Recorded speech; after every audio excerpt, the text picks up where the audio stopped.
शरण मोहि राखिए माया, शरण मोहि राखिए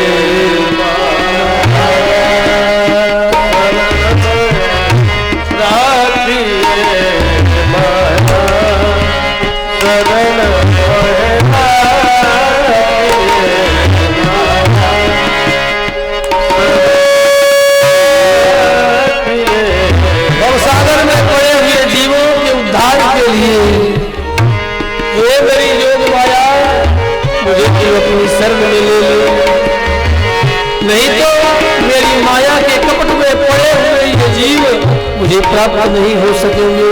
प्राप्ति से प्रत्येगात्मा, आत्मा को भगवान प्राप्त करते हैं। जीव भगवान को पाते ये सच नहीं है, भगवान ही जीवात्मा को प्राप्त करने का ये सारा व्यापार किए हुए हैं कि प्रेमी जीव मुझे प्राप्त हो जाए।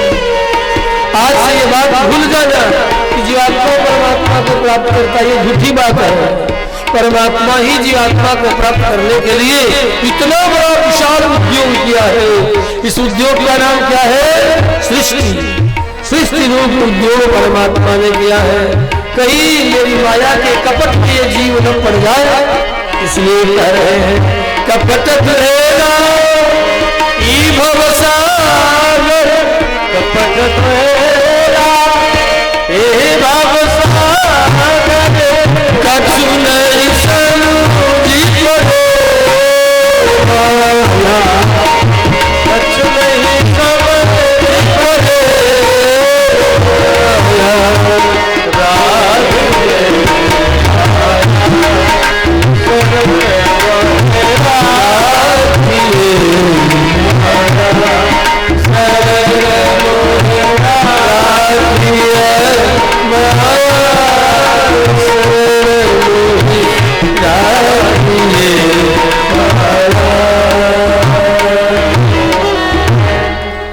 तो माया साक्षात दिव्या माया प्रकट हो गई।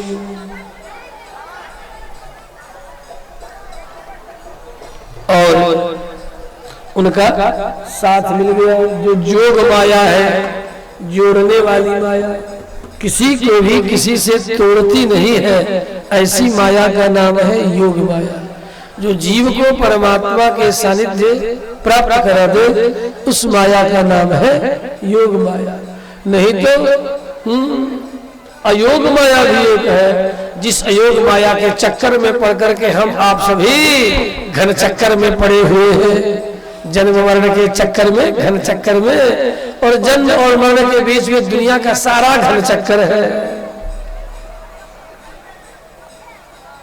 इतने इतने घन चक्कर है कि पूछो मत।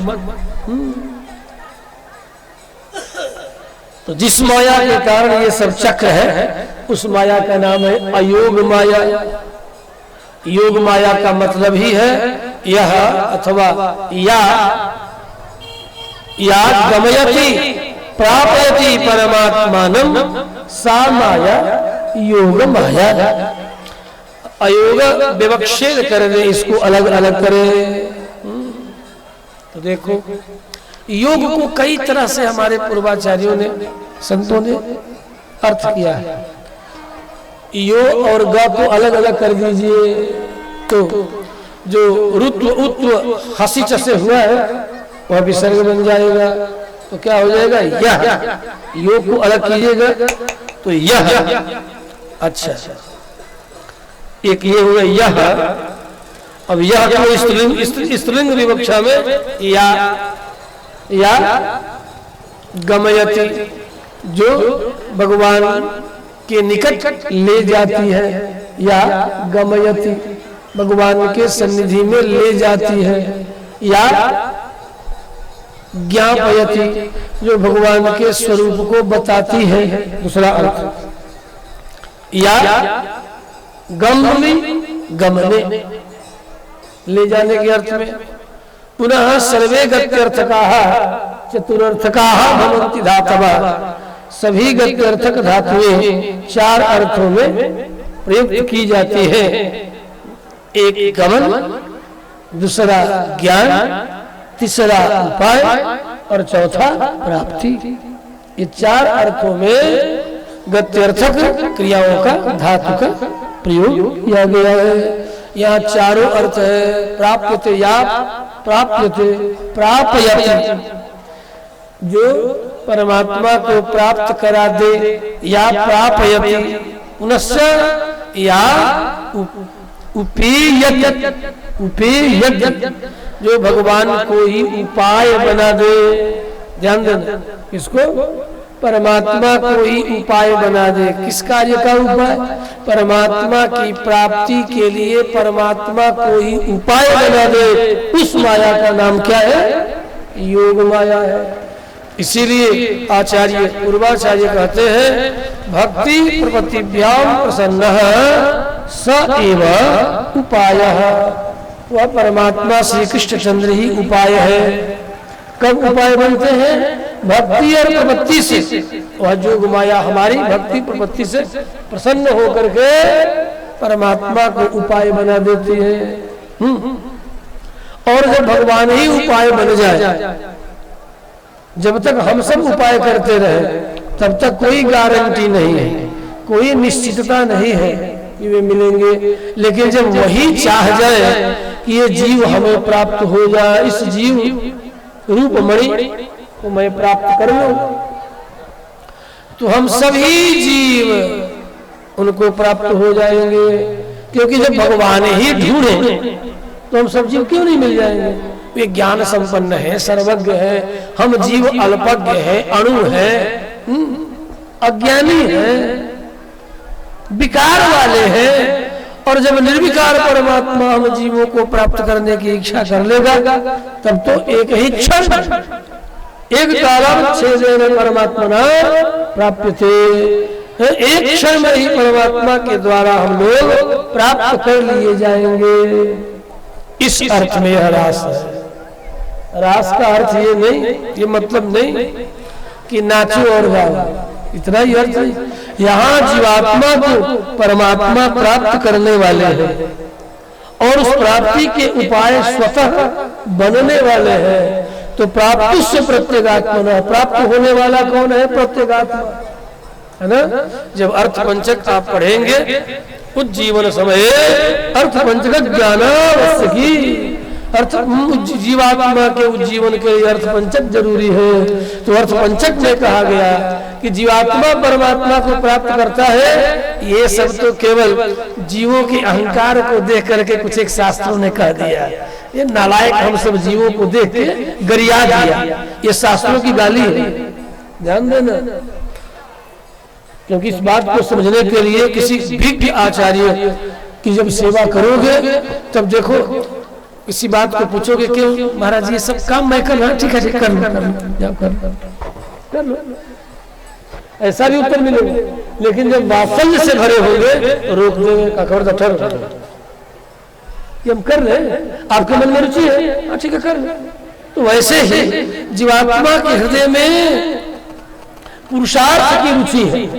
जब तक पुरुषार्थ की रुचि है और पुरुषार्थ की जब रुचि होगी तो अहम कर्ता, मैं करता हूँ, ये भाव जब तक है तब तक शास्त्र कहेगा हाँ ठीक है ये भी कर लो, देखो ऐसा करना है तो ये कर लो, ऐसा करना है तो ये कर लो, ये तुम्हें चाहिए तुम ये कर लो, तुम ये कर लो, तुम ये कर लो, तुम ये कर लो, बोलते रहेंगे शास्त्र। लेकिन जब यह जीव इस जीव को परमात्मा प्राप्त करने का संकल्प करेगा तो शास्त्र की वाणी ही उल्टी हो जाती है। तब शास्त्र की वाणी उलट जाती है और परमात्मा वात्सल्य से भर करके हम जीवों को प्राप्त करने की जब इच्छा करता है तब शास्त्र कहते हैं कि देखो सुनो, तुम्हारी क्या विश्वास है कि तुम परमात्मा को प्राप्त करोगे? अरे मूर्ख कहीं का, तेरे पास कुछ है जिससे भगवान को तू पालेगा? और तुम कहने जब हाँ है कि नहीं, मेरे पास कर्म का योग है। मूर्ख, ये शरीर किसने दिया है? परमात्मा के द्वारा दिया गया ये शरीर। उस शरीर से तुम कर्म करके परमात्मा को प्राप्त करोगे? इसमें तुम उपाय हो। परमात्मा ने शरीर दे दिया, मन दे दिया, बुद्धि दे दिया, इंद्रिया दे दिया, तन दिया, धन दिया, दौलत दिया, सब उसने दिया। और उसके दिए हुए पदार्थ को लेकर के कहते हो कि मैं प्राप्त करने वाला हूँ। मूर्ख, यह है जीवों की मूर्खता। तब शास्त्र आपको कहेगा तुम भारी मूर्ख है। गीता में भी भगवान देखो कितनी सूक्ष्मता से कहते हैं, इसलिए गीतार्थ को भी समझना आचार्य के निकट बैठ के तब समझ में आता। भगवान कह रहे हैं हे अर्जुन वासुदेवम सर्वमिति महात्मा सुदुर्लभ। अर्जुन से भगवान कृष्ण कह रहे हैं कि वह महात्मा दुर्लभ है। कौन बोल रहा है? भगवान बोल रहे हैं। तो भगवान बोल रहे हैं कि वो महात्मा दुर्लभ है, तो किसके लिए दुर्लभ है? जीवात्मा के लिए परमात्मा दुर्लभ है कि परमात्मा के लिए वह महात्मा दुर्लभ है? कौन महात्मा, कौन जीव? वासुदेव सर्वमिति। मुझ वासुदेव परमात्मा को सब कुछ समझने वाला जीवात्मा ही महात्मा है।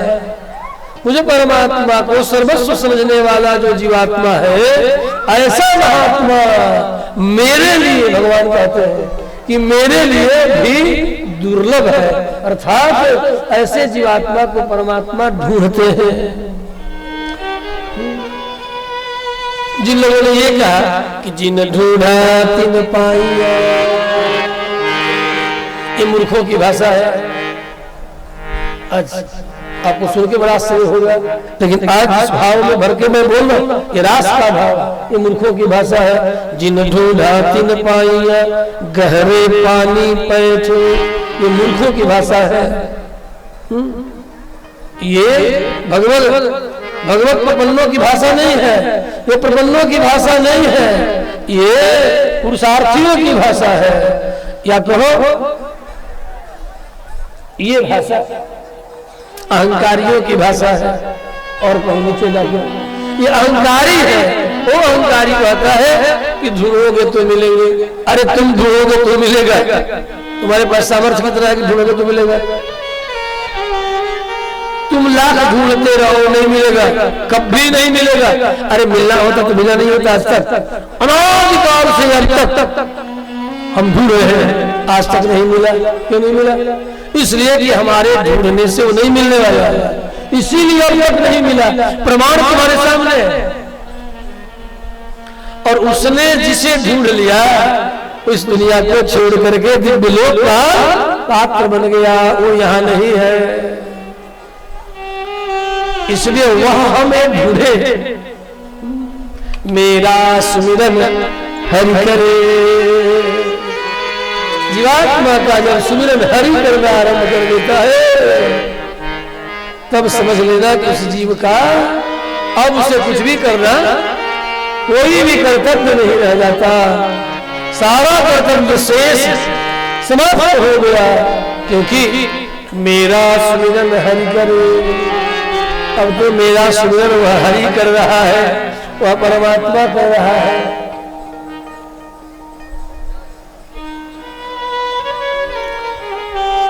और ऐसे ही जिसे वह सुमिरन करता है, एकादश स्कंध देखो क्या कह रहे हैं उद्धव जी से। भगवान उद्धव जी ही कह रहे हैं,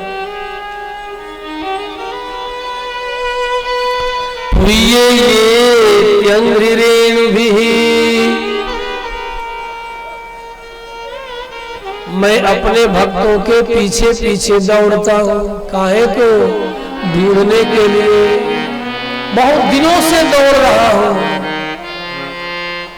और दौड़ते दौड़ते दौड़ते उनके चरणों से उड़ी हुई धूल जब मेरे सिर पर पड़ जाती है तो मैं भी पवित्र हो जाता हूँ। यह है भगवान की भावना।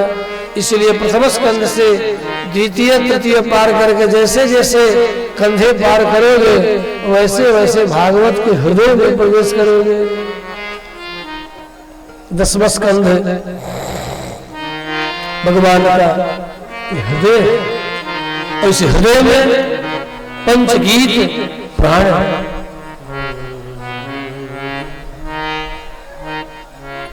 और उस प्राण के भीतर जो महारास है, वो हृदय देश में होने वाला परमात्मा की दिव्य लीला है। इस लीला के अधिकारी वही है जिसे परमात्मा ने स्वीकार कर लिया है। अब कभी प्रतिकार नहीं करेंगे, कभी उस जीव का त्याग नहीं करेंगे। परमात्मा ने उसे स्वीकार कर लिया कि अब अनादिकाल से यह जीव संसार सागर में भटक रहा था, अब इसे मुझे प्राप्त कर लेना है। इसलिए कहा वीक्षरं तुम मनस्सक्रे, इन समस्त जीवों के अंतर हृदय के प्रेम को देख करके रंतुम मनस्सक्रे, अब ये जीव मुझे प्राप्त करने के योग्य हो गए हैं। मैं इन जीवों को अब प्राप्त करने की योग्यता इन जीवों में आ चुकी है, अब इन्हें मैं प्राप्त कर लूं, अथवा मुझे परमात्मा में इन जीवों को प्राप्त करने की योग्यता अब आई है। कब आई है? जब इन्हें इनके मन में हम सब जीवों के साथ जीवों के प्रेम को देख करके परमात्मा के मन में रमण करने की जब इच्छा जग जाए तो समझ लेना उस जीव को प्राप्त करने की इच्छा, अब वह जीव इस संसार में भव में नहीं रहेगा। अब तो उसके भीतर ऐसा भाव जग गया है कि परमात्मा भी उद्वेलित होकर के उसे प्राप्त करने के लिए बंसी पर नाद कर दिया। क्या कह रहे हैं? तुम ढूंढो मुझे गोपाल में कोई दैया, तुम ढूंढो मुझे गोपाल में कोई दैया, ढूंढो मुझे गोपाल में कोई दैया, पाँच विकार से पाँच तत्व की देवी, पाँच विकार से हाथी जाए, पाँच तत्व की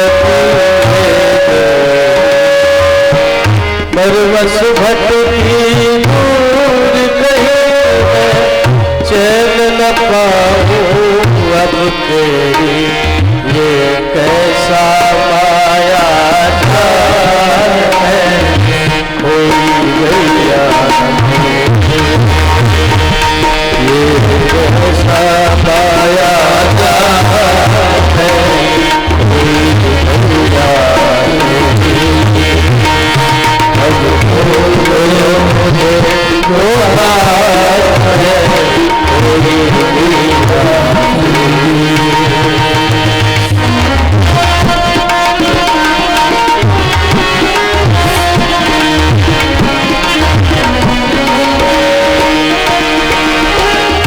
जमुना पटना नंदन बदला गोपीवाल कोई दिखे, जमुना पटना नंदन बदला गोपीवाल कोई दिखे, कुसुम लताना तेरी छटाना पाक तेरू कोई दिखे, अब साँझ भई घनश्याम में क्या गैया, अब साँझ भई घनश्याम में क्या गैया, मुझे गोपाल है कोई गैया, अब तो मुझे गोपाल है कोई गैया।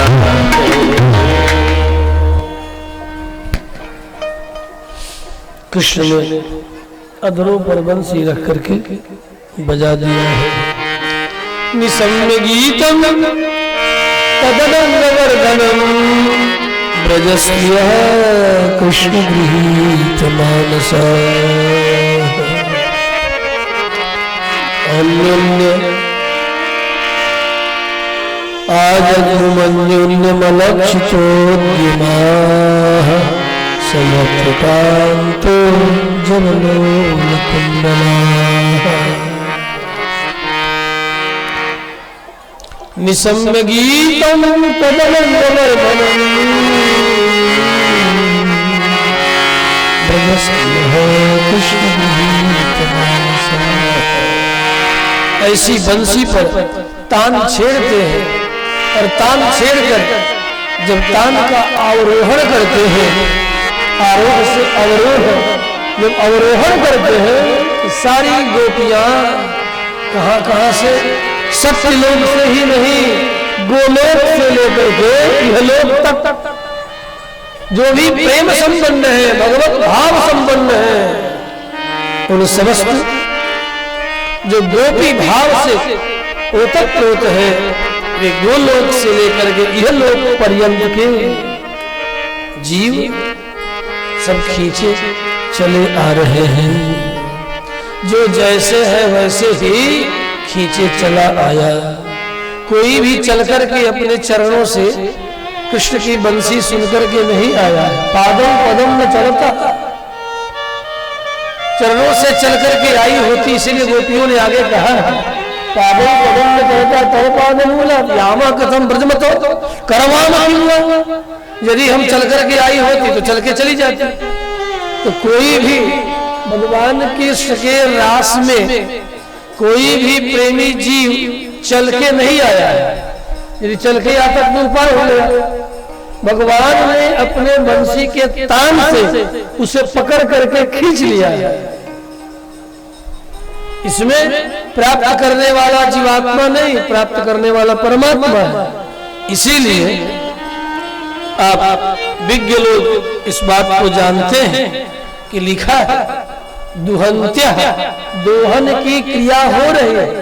एक गोपी गाय दूह रही है, यहाँ पर सत्य प्रत्यांत क्रियाओं का प्रयोग है। दोहन, दुहंत्या, दोहंती, दोहंती से दोहंत्या, बहुवचन में दोहंत्या, गोप्या। दुहन, दोहन की क्रिया करती हुई गोपी, गोपियां क्या की? कृष्ण के निकट अभिययु आ गई।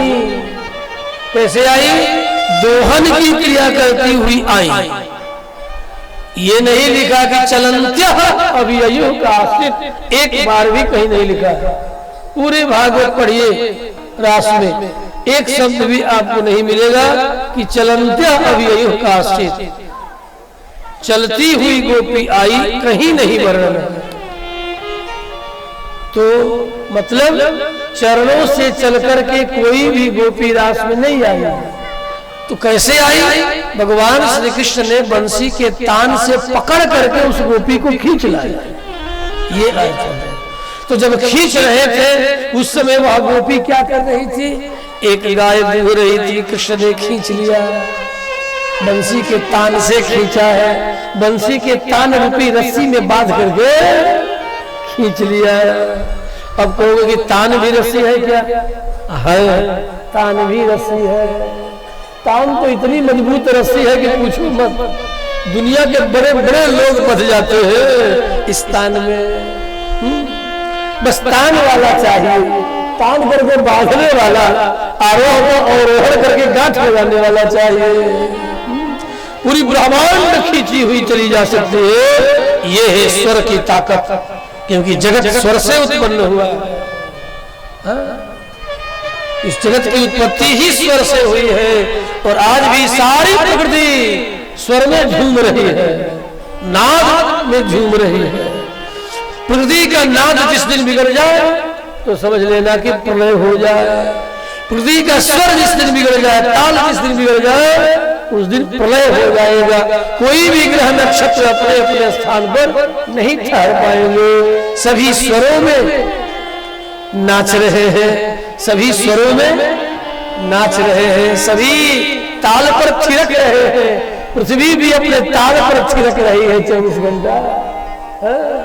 अरे औरों की बात तो छोड़ो, ये देखो ये वट वृक्ष क्या गाता है, कभी सुना है? रात के अर्धरात्रि में बैठ करके ध्यान करो। हाँ हो। और आपके पूर्वजों ने तो किया है, अर्थात स्वर शास्त्र के पूर्वजों ने वट वृक्ष के नीचे बैठ करके ध्यान किया स्वर का।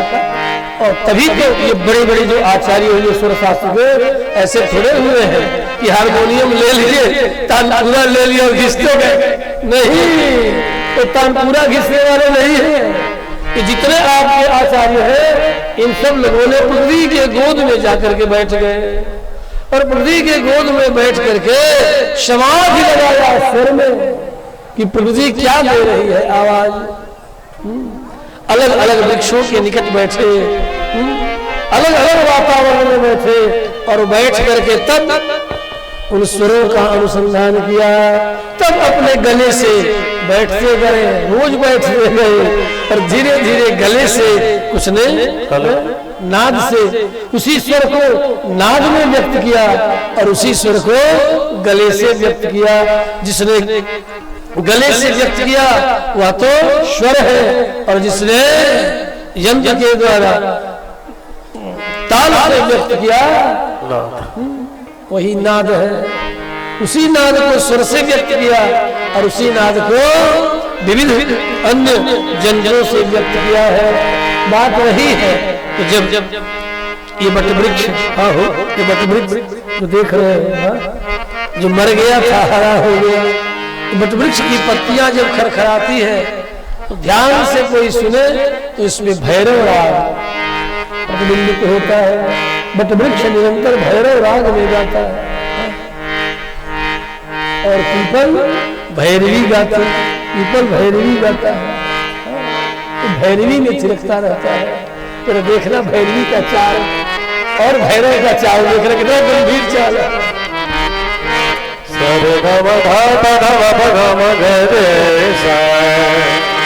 जागो मोहन प्यारे, जागो जागो मोहन प्यारे, जागो सावरी सूरत मोरे मन भावे, सावरी सूरत मोरे मन भावे, जागो मोहन प्यारे, जागो मोहन प्यारे, जागो मोहन प्यारे।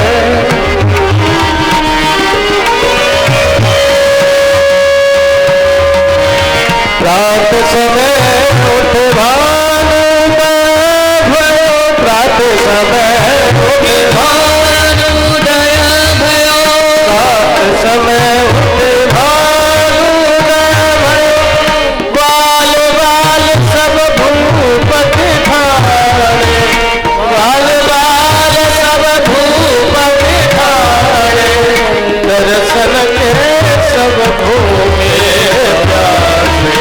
उठिए नंद किशोर हमारे, जागो मोहन प्यारे। हरे रम बारे रम बधाए बधरी बधरी जागो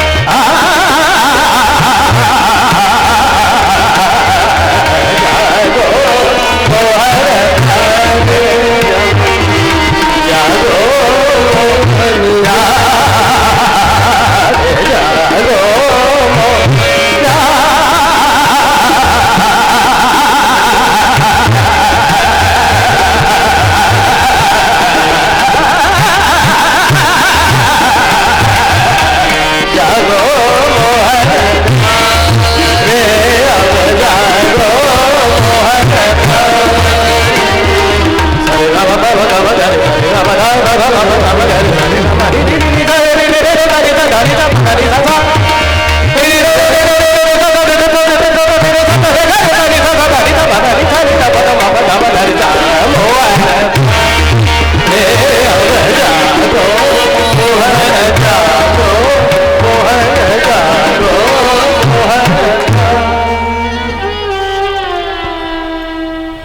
कृष्ण का राग, बंसी का तान। एक गोपी अपने स्वजन को परस्पर के खिला रही थी। हाथों में व्यंजन छूट गया लेकिन परसने की क्रिया, थाली में डालने की क्रिया हो रही है। खींची चली आई। एक घर लीप रही थी, लिपंत्य, एक झाड़ू लगा रही थी, प्रमृयंत्य। यहाँ भी सत्य प्रत्यांत है, सभी सत्य प्रत्यांत है। सत्य स्थान चल लटा सत्य स्थान चल प्रथमा सामानाधिकरण्य। लट लकार का बोध कराने के लिए सत्य और सानस प्रत्यय का प्रयोग होता है। लट है सत्य सानस, यहाँ पर सत्य है सातत्य गमने, सातत्य का नैरंतर्य का, अंग्रेजी में कंटिन्यूअस, लगातार कंटिन्यूअस।